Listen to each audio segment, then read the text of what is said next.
And over here on the top right-hand side of the map, we have our red Protoss player. He is Team Liquid's MaNa. Yeah, it's going to be nice to see these two duking it out. Like, I've always felt that MaNa's very good with his Stalkers, and I know it's in different matchups entirely, but whenever I did damage to MaNa, I could guarantee like 99 times out of 100, he'd come and counterattack me with Stalkers, which you can't do so much in this matchup, so to speak, but he's always been very clean with his Stalker control, his Stalker micro, these timing windows. Harstem's usually the guy that's more about sitting back a little bit, so a little bit of the defender against the aggro player, but PvP is it's an open deal these days, and it already looks like MaNa's going for something a little bit special here. Yeah, looking forward to seeing how this is actually going to pan out. Just a single gate into the Nexus, and this is on a map that doesn't have a high ground into the natural, so it's a bit more unusual to do this kind of thing. Harstem is sending his probe around the sort of long way as he's looking around for proxies and maybe actually planning to put down a proxy pilot of his own. That's actually exactly what he's going to do. And the real question is, does he stick around with his probe, or does he actually send it in to immediately scout? Because that's the big indicator of whether he actually wants to proxy something. I think he's just going to go straight up 3-gate here. I mean, he's got a lot of gas, so we'll see what he produces out of these gateways, because it could also be a Robo. Okay, okay, so it's going to be a Robo 2 Adepts. Either way, this is really scary for MaNa, right? I mean, you're investing into this 1-gate Nexus. He still is not starting up Warp Gate because he wants to get up this Stargate first. He's not making any gateway units whatsoever until just now. I feel like literally everything that MaNa is doing is saying, I'm going to take a risk to get an economic lead because I think things are just going to be normal. And neither one of these players have actually scouted each other yet. But if he wanted... So I'm not sure who's mind gaming who and who's winning from this situation, because MaNa now has a probe in the back of this base, but doesn't see like what's actually happened. Neither one of them scouted each other really and truly. There are 2 Adepts on the map, which he's going around looking for his own pylons here. So, like, this is a complete blind game situation. MaNa's going to come in, get a scout off. He sees that there's no Nexus. He's actually going to be the one that probably knows that something sus is going on and there's something on the map. Okay, MaNa's going to go for an Oracle. That does make sense. He's going to start up a shield battery in the main base. That will help if he thinks that there's like a proxy Oracle or a proxy Stargate or something coming out from Harstem. I'm really, really curious if MaNa, as soon as he identifies this as a Robo, if he's going to start trying to make Void Rays or something, because frankly, he just doesn't have that many units he can actually produce right now. He needs to make sure he's not taking damage from the Adepts, though. That is a must. Certainly, and so far he's stopped that. 1 Oracle is out, which, against this, only 2 Stalkers to shoot up, already starting to take damage, but he knows absolutely what he's up against now. Starts pulling the probes against this, and that's enough firepower to just one-shot those bad boys. The Oracle does fly in, which will be able to actually deal with the Stalkers to some degree, and he's doing just that. Both Stalkers down. The Immortal does reign supreme on the low ground, though, but can't shoot up. This is actually such an interesting decision from MaNa. Yeah, he target fires down the Stalkers during that entire fight, just so that the Oracle can go kind of uncontested. But the problem is more Stalkers warping in, like you said. Now Harstem is going to be a little bit safer here. The shield battery, it's not exactly in a super safe place, so it is going to end up falling. We end up seeing Harstem coming in with a sentry, ready to force field the ramp as well. But the Void Ray, I think this could potentially make or break the difference here in the defense. What a crazy situation. Harstem sees the Void Ray, and he did have a Robo Bay making. In fact, he's already done this Robo Bay, so that's for Disruptor play. Wow. But it's against units in the sky. This was like one of the most blind PvPs I've ever seen. And now MaNa, he's actually kind of trapped outside of his base here with a shield battery setup. And Harstem, I'm not sure if he wants to push the issue, but he can take out those units that aren't the Void Ray quite easily, I'd imagine here, but second Void Ray does come out. Yeah, I guess it is a little bit scary because you don't want to have to try and move all the way up the ramp and everything, but I totally agree. Void Ray number 1 does get very low on hit points, going to retreat back to the shield battery, and Harstem is actually just going to try and make sure he doesn't actually throw this game and decides to just back off and says, I've already done enough damage. I killed your Nexus. And in some ways, I think that he's probably onto something, but it gets really weird now, Ben, because MaNa does have a pretty scary growing number of Void Rays. And Harstem, yes, he does have a lot of Stalkers, but it's not like these Stalkers are going to have Blink or anything else out in the near future. So I do wonder if there's a potential for these Voiders to get a little bit more something done soon. The issue for Harstem is the fact that he's got tech to deal with a ground army, such as disruptor tech. Yeah. And, you know, he's going for disruptors anyhow, but he's also got to worry about this Oracle. He's only on 2 gateways for actually getting units out and about. He has to be so careful, man. But MaNa is getting caught out here, and he did not expect Harstem to be there whatsoever. Yeah, but I think MaNa's going to be the one that's a little less happy about this, especially with the reinforcements. We're going to see one Void Ray ends up falling over there, and that is a massive amount of the firepower that MaNa even had in the first place. Now he's sending his Voiders across the map, maybe hoping that he can force some recall or even just additional warpins back at home, buy himself some time. Looks like Harstem is actually going to respect it and retreat back home, but in reality, I think actually Harstem could probably just send a few Stalkers back home and go across the map and continue to just cancel that Nexus. I think Harstem feels really far ahead. Harstem can't fight away from that shield battery, though, and all these probes. In fact, is he getting them? They're not inactive. Okay, now they're back inactive. Now there is shield battery overcharge used, and Harstem, that army that you sent home, just kind of went to his natural. Now it's going back across the map. Yeah. This is definitely a bit of a clown fiesta if I've ever seen one. I mean, it's like you said earlier, both of these players were playing so in the blind, and a lot of the decisions are going to seem really weird, but you have to remember that they don't actually know exactly what their opponent's doing, and this is such an odd situation. I'd be surprised if either one of these players have encountered this situation, like, ever, if not more than, like, once or twice. Ooh, that is a good start, though.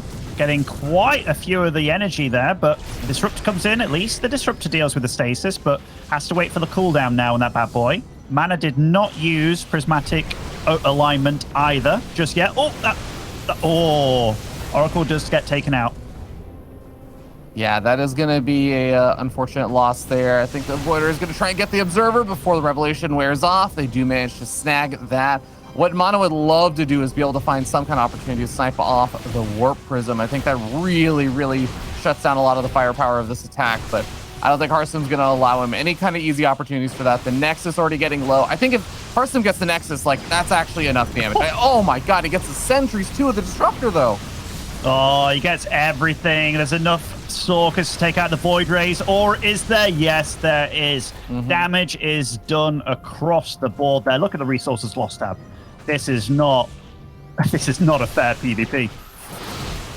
Really, really tough one here. I think this was just such a weird game, but Harstem claims victory in the end, is able to make the most of that proxy robo. I have to say, I think it was, I don't know exactly the moment. I almost feel like that might even be like an interesting moment for Juniper Network's replay segments. Not because of anything that happened micro-wise that was super crazy or cool, but I just want to know, when did Harstem identify that it was a proxy robo? Because the decision to go for the second Oracle is one I'm still uncertain about. If he had started making Void Rays earlier, I actually really wonder if he could have just overpowered how many Stalkers there were a little bit faster and actually then just secure his natural a lot more easily. Absolutely. But again, he didn't know. Like, it was kind of a risky build. But also, Harstem went about it as blindly as you could, which means because he was so blind about it, he was also as greedy as you could be about it. So that hit as hard as it could as well. Just a chaotic situation, like super chaotic. It's not super often you see players so willing to do that, but you have to take great risks when you know you're against somebody that is very much equal to you when it comes to PvP and playstyles in general. But yeah, it was nice to see Harstem absolutely not play to his image and do something very, very crazy and wily, actually. Yeah, it was definitely a very, very funky way that game played out for both sides. But I think we can pretty much guarantee that should not happen again. That required both players to not only do something that was a little bit risky on opposite ends of the spectrum, Nexus first, or sorry, not Nexus first, but one gate expand on that kind of map from MaNa, going straight into a Stargate afterwards, blindly without scouting, and then Harstem also doing the proxy robo without scouting. Like, that is a very rare collision of kind of choices from both players. So we get ready to move into our next map, Glittering Ashes, and we'll find out what a probably more normal PvP between these two looks like, I imagine. I have noticed when certain players, like I've seen Harstem and Drogo do this, when they find something that works for them, that keeps things simple, they tend to do it a lot. But yeah, I'm wondering. It's been a while, obviously, since I've been watching a ton of StarCraft of these guys, but it's good to have the seasons back and running. Spawning over in the top right as our red Protoss is Team Liquid's MaNa.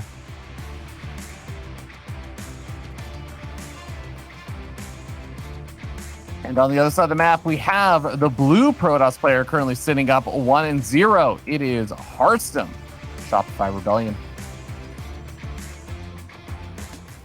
I wonder which player was prepared to play against what they were playing against more.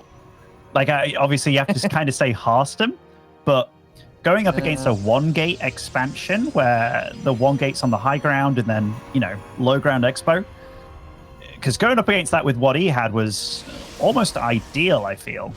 Yeah, I think so. I think Harstem was probably happier with it because you have to factor in the fact that obviously if you're going for a hyper economic build and then your opponent is going for like a proxy all in, usually the hyper economic greed player is not super happy. But I think even beyond that, if you look at things that MaNa was doing, he was covering other options because he knew that there was a proxy going on after he scouted, but he didn't know what kind of proxy. So he got the shield battery in the main base. And it's like, imagine if there was 100 extra minerals planted into an earlier second gateway or getting up another shield battery at the natural. Like, I think it definitely goes to show that I think MaNa felt like he had to cover more options maybe than Harstem really did, where Harstem just says, this is my attack. I'm doing my attack like one way or another. Very interesting scouting choices, because when I see a lot of, let's say, Showtimes of the world, they try and keep it as systematic as possible. So they scout across the map, see what's going on, and then kind of work from there. Harstem works with, I'm going to scout around where you could potentially proxy, which, does cover quite a few edges, but not to know what your opponent's immediately doing, because you're only getting a little bit of info, and it's possible info. Interesting choice by him to do what he's done, but he is going for the 2 Adepts again, and I also like the fact that he's kind of going with the same first 2 units that he did in the first game, which could make MaNa go, oh, were you doing it again, you cheeky son of a... And we know he's not at all. Yeah, that is something that MaNa will have to kind of keep in the back of his mind. But at least this game, he is not going for a single gateway Nexus opening, and he's not really going to be quite as light on units as he was in the previous game. So I think he should have better tools available if he didn't want to worry about that. But for now, like you said, it's not really going to be the case. Harstem's going to send his 2 Adepts across the map that'll keep MaNa at home for a little bit, but eventually MaNa will have the energy to do those Hallucinating Phoenix scouts and actually confirm the Nexus of the natural for Harstem. Yeah, definitely. I always like builds like this, though, from Harstem, and just way to play the series in that you kind of show the same thing, what looks like the same thing, but a totally different follow-up, because it always has your opponent second-guessing. We do see the tech of choice for Harstem, though, will be the Twilight Council. I also like where they've both positioned their, or rather, I like where Harstem's positioned his pylon on the high ground. Does allow him to instantly put that shield battery on the low ground with the same pylon. Just a very useful positioning tip for all those Protosses out there. Yeah, always nice to see that. And, well, the Adepts do manage to shade in, and they will try and dive in for a couple of probes. Managed to find 2 workers, which not entirely ideal over there. Usually want to find a few more than that in exchange for those first 2 Adepts. But, yeah, I think still, at least it's a little bit of scouting information and damage. I don't know if you saw the Twilight Council. Oh, he did. Definitely sees it now. He's got his own Twilight Council on the way. Very... I want to call it ordinary for Protosses to, once they've got these openings started, that you don't really go into a Stargate from here. It's usually either or Twilight or Robo, but the Twilight just allows you so much more maneuverability around the map. If you go for the Robo, it's very often like, okay, what can you be aggressive with? Well, you can get the Warp Prism, but then it's more of a, okay, I have to be really committed with this to get things going. So, a small little difference in this. I mean, both these players actually have the same unit counts for the most part, with MaNa starting to warp in a few more units, but he actually also has, on top of whatever Harstem has, 2 additional adepts. And I wonder if that's actually going to be able to make or break the difference over here, given the fact that the shield battery should give Harstem a nice little defensive advantage. MaNa definitely able to find some little pokes and prods over here that are getting some good damage done, even just picking away at some of the workers. Beautiful force fields as well. Very clean. Oh my god, he's getting so many units trapped. This is... Look at that shield battery, by the way. I loved it. Yeah. But this is working so badly for Harstem. He's pulled all his probes as well. Oh my god, what a disaster of a situation. Yeah, I mean, at the end of the day, even though Harstem is finding a few stalkers on the retreat, actually, he's going to be able to find the sentries too as well. Wow. That is a really painful loss there at the very end of all things there for MaNa, because sentries are critical for keeping an eye on your opponents. I was going to say, Harstem really ended up losing like 3 stalkers, 2 adepts, and a sentry, and he had only killed, I think, 2 adepts and a stalker. But now it's basically even. Like, they both lost around the same number of resources. And a lot of that came down to the fact that, do you see any pylon or way for MaNa to reinforce? And no, not at all. He didn't have anything. So that push and poke, it was very good, but the follow-up just, there was nothing there. There's nothing for him to really retreat. And I don't think he expected Harstem to have half as much as he did. That being said, he does have a lot of stalkers available now. But yeah, numbers fairly even across the board. In fact, kind of like Harstem's position. We're getting up that third a bit faster. He's got the +1 a bit faster as well. Yeah, I think MaNa just focused on trying to make a little bit of that pressure happen. So a few things got delayed. Like you were saying, the forge for the +1 weapons. Harstem had started before the attack, whereas MaNa kind of started it after, since he warped in extra 2 units. But at the end of the day, I think it is going to be relatively even. I think the only thing that I'm waiting to see is, when is MaNa actually going to start researching charge? Because that is absolutely one of the important upgrades to start thinking about in the kind of mid and late game stages of PvP. But he might want to stick around on Blink Stalkers and do a little bit more over here. He does actually have a pretty high number of them. He certainly does, and the micro from both of them is really good. They're kind of anticipating what's going to get shot, and it does feel like MaNa's slightly edging out the trades here. He's going for the units that Harstem doesn't expect him to be going for, and Blink Stalkers. That was really nice by MaNa. That was really clean. I love the way that you also pointed out, Ben, that Harstem was blinking back the stalkers. He thought MaNa was going to focus. So MaNa started focusing kind of like weird stalkers to like target fire. It wasn't the 4 frontmost stalkers. It was random ones kind of in the middle of the pack or the back. And oh man, he did such a great job. It was like an even-ish number of stalkers, maybe slightly for MaNa. And at the end, MaNa was doubling the stalker count. Yeah, MaNa is way more all-in than Harstem, though. Like, I've been looking at that probe count. It's not really been changing for MaNa at all. He's been on 54, whereas Harstem, he's been holding down that probe button. He's got charge on the way as well. He's expecting a very different game. He's even committing to getting that Robo Bay. I don't think that's ever going to come into it, or at least not for the time being. Look at MaNa. He's posturing outside this base. And Harstem, I don't think he has any clue. No, he's actually still just continuing to invest in other things, but he's throwing down a photon cannon. I think that is a good indicator that he's at least aware of something potentially coming over here. We are going to see charge lot number 1 taken out. MaNa using that blink very early on, just to try and get as much damage evaded as possible. Aggressive blink forward from Harstem. Target fires down the Immortal. MaNa forced to back off. And, well, I mean, that was a great snipe there for Harstem, taking out so much firepower there. That was a super clean snipe for Harstem. Like, that is massive. MaNa doesn't have the capability to warp in charge lots. He doesn't have charge on the way at all. This is it. He's do or die from here. He's making a few probes here and there, but he's still quite a few workers behind. +2 is on the way for Harstem as well. Harstem doesn't really have to hold this right now to be ahead. He just has to make sure that he doesn't take too much damage, and he's doing a great job.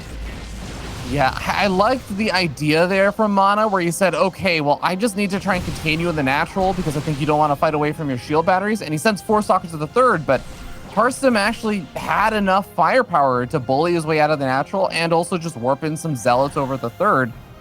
And MaNa's army is so micro-intensive. It's really difficult to micro the 4 stalkers against charge lots while also making sure you can take a good fight with all of your stalkers at the natural. So Harstem bullies his way out, and now he's got a massive lead, kind of like what you said. This is really rough for MaNa. Like, really rough. A lot of, like, he's behind in tech, he's behind in workers. He is getting a 4th up quite nicely. In fact, he's kind of leapfrogging ahead of Harstem on that front, but everything else he's just behind. Like, the quality of his army, the upgrade lead as well. Harstem has 3 Immortals, and already he's pumping out Disruptors. It's not an easy situation for MaNa. Does he play aggressive into a better army? He kind of has to, because he has to keep Harstem away from him. Yeah, I think that's a good point. I want to bring up something that's actually outside of the scope of this game because it affects this series quite a bit. We were talking earlier about how there's the potential of Harstem getting 2nd place in the group, not just 1st place, and it relies on something that seemed a little bit unlikely. Young Yakov has to beat Skilless. Young Yakov, according to like what I can see on the streams, is actually up 1-0 versus Skilless right now. So then there's a potential Harstem, if he can pull this into a victory, if he can turn this lead into a victory, he might be able to clinch a 2nd place in the group. That'd be huge. MaNa's really shifted gears here, though. Like, not a lot of players know how to do this super well, but he just held down the probe key, and he's going into double Stargate. And he did what he needed to do. He just kind of was on the map, did a little bit of damage. That resources lost tab actually in his favor now. And now he's throwing out Phoenix, which Phoenix are a great option for these disruptors. Now, there is a next scary phase for him, and that is DTs are going to be available. But just because he's got the ability to lift up the disruptors doesn't mean that he's going to be able to do it, because it's very difficult to do. It really is. You need a very, very on-point micro, and also even just the positioning of the Phoenix can get really dicey if there's a lot of stalkers in your opponent's army. And while, yes, MaNa is more stalker-heavy, Harstem still has 15, 16 stalkers available, and it's going to be pretty difficult to find those lists. He just used time he needs them! Oh, my God! Oh, Ben, that was the worst possible thing that could have happened right before this attack came in. He just used Blink. I don't know how many kills that was. Actually, 8 stalkers just went down, I do believe, and now Harstem's knocking on the front door. And okay, just lift up. Oh my God, he almost shot himself with that disruptor at the back there. That was a bit crazy. MaNa's doing way better after such a catastrophic start to that. And another disruptor right from the back there. Bit of misfiring going on from Harstem. Yeah, Harstem's far back disruptors. I imagine that they're probably all on like one control group hotkey as they were rallying across the map, and then you kind of grab your disruptor and like, I'm gonna fire a shot, and then you say, where is the shot? I don't see the shot. Then you suddenly see it showing up behind your army as the disruptor rallies in. Always a little bit of a scary moment, but man, MaNa, those charge out warpins have really been helping out in these fights, and he was able to take a much better engagement than I thought he would be able to, just thanks to that. And like you said, being able to lift up those disruptor shots and also not having to worry about some of them. Yeah, that helped MaNa a lot. Because we look at the supplies, they're very close. And Harstem's army, it's a lot of Stalkers. Stalkers aren't the best against these massive Zealot counts. Obviously, in small engagements, the Stalkers do reign supreme for sure. But when it comes to pure DPS, Zealots are very solid. I mean, Harstem's really banking on some Dream Disruptor usage here. And he has to keep these Phoenix counts low, and MaNa's so ballsy with these blinks, man. I would not be blinking quite so crazily if I knew I was against so many disruptors. Yeah, the disruptors are pretty far back, though, so I guess he does have the time to actually still just pull back with the stalkers and not take too many losses over here. The charge loss flanking from the south side as well, even an Archon in the mix. The shield battery overcharge is going to buy time, but I mean, a beautiful blink to actually snipe off that Archon. But I was going to say, MaNa, as long as he's trading out okay, and I think he traded out better than okay over there, it's all right because MaNa has the ace card in the hole in terms of his tech transition. He has the carriers on the way. He has a mothership on the way, and that is the ultimate end game for PvP. Harstem is nowhere close to that. I don't even think he realizes that's happening right now. I'm genuinely surprised that this is turning into this, because I felt that Harstem did so much and was getting ahead.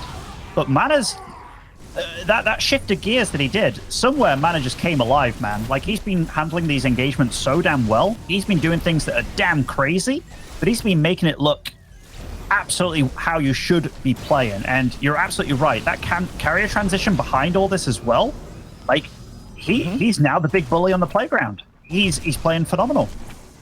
100%. I think, to me, one of the interesting things that I feel like shifted a bit of the momentum was we were talking about the charge lot count versus the stalker count. Originally, you remember, it was Harstem that had so many charge lots, and MaNa didn't even have charge originally, right? He was very far behind on that. But during that engagement, or right before it, we ended up seeing MaNa flood out charge lots, but Harstem was going to try and fire back with a bunch of these blink DTs, snipes off the cannons, no detection anymore for this. That is brutal, and this could be absolutely the kind of get back in the game that Harstem needs. Nice little warp in there from MaNa, and these DTs can blink through it, but oh my god, what can they attack? The counter! What can they attack? Yeah, you can't attack what you can't see, say the DTs, and the mothership says it right back to them. That is so funny. But, oh, he's actually depowered one of the robos here. Does he have another robo available? Let's have a quick... No, that's his only robo. Yeah, he needs to recall an observer or something. Yeah, there it is. Okay, finally it's out. That's pretty brutal. These DTs definitely worth it. Like 14 probes killed and also a lot of chaos. And, disruptors going off here. My goodness. Yeah, in massive numbers, those disruptors actually getting some good connections. None of them absolutely brutal, but just so many of them that it didn't matter. They were good enough, and you can see the worker count has just been plummeting here for MaNa. MaNa is all in, and this is the moment that you just have to reveal the carriers, try and go for it, but Mothership gets sniped for a little bit. Does manage to survive. The disruptor hits are crazy good here for Harstem, though. That was like playing whack-a-mole, except he thought he was meant to land on the disruptors, so he's like, yeah, jumped on the mole and then just got absolutely obliterated. That did not go well for MaNa whatsoever, and wow, those DTs, man. 38 probes have fallen. They continue to go down. MaNa did whip out quite a few more observers, but oh man, Harstem now knows what he's up against, and he's transitioned really nicely into getting out some Tempests. I really wonder what is the best game plan here as MaNa, because part of me almost wonders, is your best bet actually just to do final couple of warpins with whatever resources you have left into charge lots and just go? Or is it actually better to try and play this out kind of like what he's doing right now? It's a really difficult call, because I don't think there's any real winning answers, but this is MaNa's kind of last chance in this. It certainly is. Like, Harstem's getting together a perfect counter while having... Oh, look at this. He's got map control. He's got space. He's got a better economy. If he just take... Look at that. He can actually take down both the robos if he wants to, but he's going to get safe. He's going to get out of here. Single disruptor gets out. I don't know if it's going to be able to make or break the difference here. It's going to need to kill something close to like 20 stalkers in order to even up the army supplies here. That's a beautiful place to get to. I mean, he does lose quite a lot of stalkers, but he's okay with kind of trading here. Remember, he's done so much economic damage. I do wonder, maybe there is a world where there's only 2 observers out right now. 30 kills on that DT. Oh god, that DT is going ham. I wonder if the mothership is just like the key component of this, for MaNa somehow turning this into a salvageable situation, snipe off the observer, and then abuse the carriers plus the single disruptor out there. Like, the stalkers have to blink in to kill off that mothership, and if you can do that and also get a massive disruptor off, I think it's praying and hoping for a lot. I'm really grasping at straws for sure, but I just want to see, like, what can MaNa make happen with this army? You're I mean, grasping at straws, right? Like, you're hoping it all kind of comes down to just the observer and being a fight in the open, and doesn't need to be for Harstem. That's kind of the rough situation for MaNa right now. Like, Harstem can keep sending DTs. Look at this, just little grabs here on the map. His army is so mobile, and the Tempests at home, he's just building up a nice fleet of them. And I'm kind of surprised he's getting the armor on the skies, but maybe he knows something that I don't. And maybe you only need the one damage upgrade. It's going to keep him alive against the high intercept counts, I suppose. And look at this. He's just being a proper nuisance. Yeah. Going to be denying one of the few remaining mining bases there for MaNa. And MaNa, I think, is just in go time now. He's going to try and get some damage done to some of the few remaining mining bases over here for Harstem. But Harstem even has a little bit of a bank, so he can afford to lose these bases and also try to replenish some of the army he might end up trading out in the big fight. And we already see that Harstem, he's got his Tempest out. This is the big reveal of them.